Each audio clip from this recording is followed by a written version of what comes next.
Avez-vous déjà imaginé à quoi ressemblait la vie avant le grand déluge?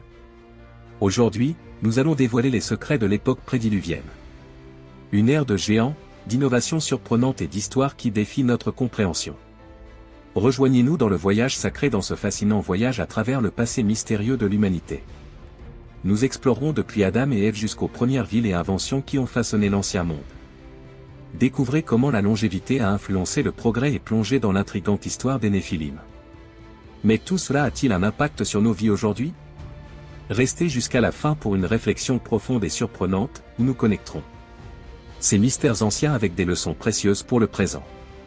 Et si vous ne voulez pas manquer nos futures explorations du passé fascinant de l'humanité, abonnez-vous à notre chaîne, aimez et activez la cloche. Nous remontons le temps jusqu'au début de l'humanité, une ère enveloppée de mystères et de légendes. Ici, à l'aube de l'existence humaine, nous trouvons Adam et Ève, les premiers êtres selon les Écritures, vivant dans le jardin d'Éden. Mais, après l'expulsion du paradis, l'histoire prend un tournant fascinant. Caïn et Abel, leur fils, représentent le début de deux lignées distinctes. Caïn, après l'incident tragique avec son frère, est forcé de vagabonder sur la terre, devenant un symbole d'exil et de rédemption. Il fonde la première ville, un jalon dans la civilisation humaine, où la société commence à se former et à se développer. Dans ce contexte, émergent des figures remarquables comme Enoch, Lamech et d'autres, chacun avec ses histoires et contributions à la lignée humaine.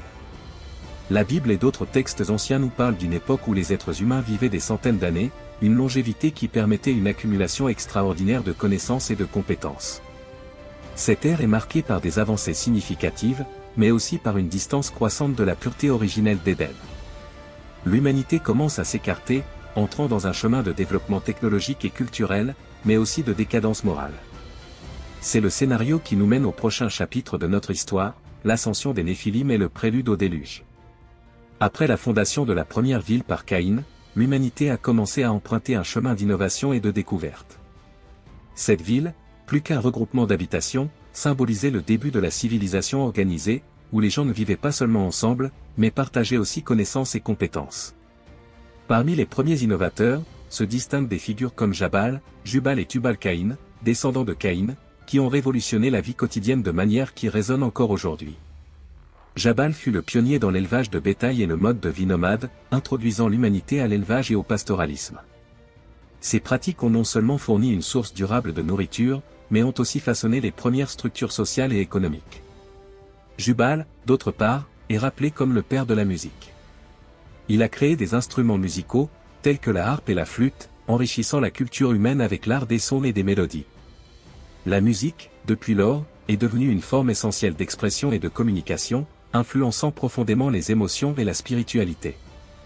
Tubal-Caïn, un habile forgeron de métaux, a introduit la métallurgie. Ces techniques de travail du bronze et du fer ont non seulement fourni des outils et des armes plus efficaces, mais ont également ouvert la voie au développement de technologies plus avancées. Ces innovations ont marqué le début d'une ère de progrès technologique, transformant la manière dont les gens interagissaient avec le monde autour d'eux. Ces avancées, cependant, sont venues avec leurs propres complications.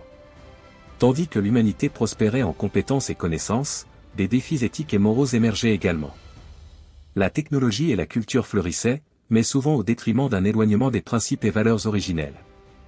Cette période de croissance et de complexité a préparé le terrain pour les prochains événements dramatiques de l'histoire humaine, menant à l'émergence des Néphilim et, éventuellement, au grand déluge. Un aspect fascinant de l'ère prédiluvienne est la longévité extraordinaire des personnes. Les textes anciens parlent d'individus vivant des centaines d'années, une caractéristique qui a eu un impact profond sur le progrès humain. Imaginez l'accumulation de connaissances et d'expériences lorsqu'une vie s'étend sur des siècles. Cette longévité a permis aux personnes de perfectionner des compétences et de transmettre des connaissances à travers les générations. Des artisans, comme Tubal-Caïn, pouvaient passer des décennies, voire des siècles, à perfectionner leurs techniques. Cela a abouti à des avancées significatives dans des domaines tels que la métallurgie, l'agriculture et la construction. La capacité d'accumuler et d'élargir les connaissances au cours d'une vie aussi longue a accéléré le développement technologique et culturel de manière sans précédent. En outre, la longévité a impacté la structure sociale et familiale. Avec des générations se chevauchant pendant des siècles, les réseaux familiaux et communautaires sont devenus complexes et robustes. Cela a renforcé la transmission des traditions, des histoires et des valeurs, créant une riche tapisserie culturelle. Cependant, cette longévité a également apporté des défis. Au fil des siècles, certaines traditions et connaissances peuvent avoir été déformées ou perdues. De plus, la longue vie humaine peut avoir contribué à un sentiment de complaisance ou même d'arrogance, amenant la société à s'écarter des principes éthiques et moraux. Cette combinaison d'avancées technologiques et de défis éthiques a créé un scénario unique dans l'histoire humaine. L'ère prédiluvienne n'était pas seulement une période de croissance et d'innovation, mais aussi un temps de réflexion sur la nature humaine et ses conséquences. Ce contexte nous mène au prochain chapitre intrigant, la culture et le péché dans la société prédiluvienne et l'émergence des Néphilim. À l'époque prédiluvienne, la culture humaine fleurissait, mais tout n'était pas progrès et innovation. La Bible et d'autres textes anciens nous racontent une période marquée par un grand péché et une décadence morale. À mesure que les populations grandissaient et que les villes s'étendaient, des comportements et des styles de vie éloignés des idéaux originels apparaissaient également. Un aspect particulièrement intrigant de cette époque est la description de l'interaction entre les fils de Dieu et les filles des hommes. Cette union mystérieuse est souvent interprétée comme le mélange de êtres célestes avec des humains, donnant naissance aux Néphilim. Ces êtres, décrits comme des géants ou pommes de renom, sont un symbole de la transgression des limites naturelles et divines. Cette ère est également caractérisée par une augmentation de la violence et de la corruption. Les récits anciens parlent d'une société où la méchanceté est devenue courante, et les valeurs morales et éthiques étaient largement ignorées. Ce déclin moral est souvent cité comme l'une des raisons du déluge, un événement cataclysmique destiné à purifier la terre de la corruption humaine. Ainsi, l'ère prédiluvienne n'est pas seulement une histoire d'avancées technologiques et de longévité, mais aussi un conte d'avertissement sur les dangers du comportement immoral et de la perte de valeur. Ce contexte nous prépare à la prochaine phase de notre voyage, l'ascension et la chute des Néphilim et le chemin inévitable vers le déluge. Les Néphilim, des êtres énigmatiques de l'époque prédiluvienne, sont décrits dans des textes anciens comme des géants ou pommes de renom. Leur origine est l'un des grands mystères de cette époque. Serait-il le produit de l'union entre les fils de Dieu et les filles des hommes? Cette interprétation suggère un mélange de lignées divines et humaines, résultant en des individus de force et de stature extraordinaire. La présence des Néphilim est souvent associée à une période de grande turbulence et de corruption. Ils sont représentés comme des figures imposantes, tant en puissance physique qu'en influence, mais aussi comme des symboles d'une ère qui s'est écartée des chemins éthiques et moraux. Leur existence soulève des questions sur les limites de la nature humaine et la relation entre les êtres humains et le divin. L'histoire des Néphilim est un point crucial dans le récit prédiluvien. Il représente non seulement l'apogée du développement humain et divin, mais aussi le point de basculement menant au déluge.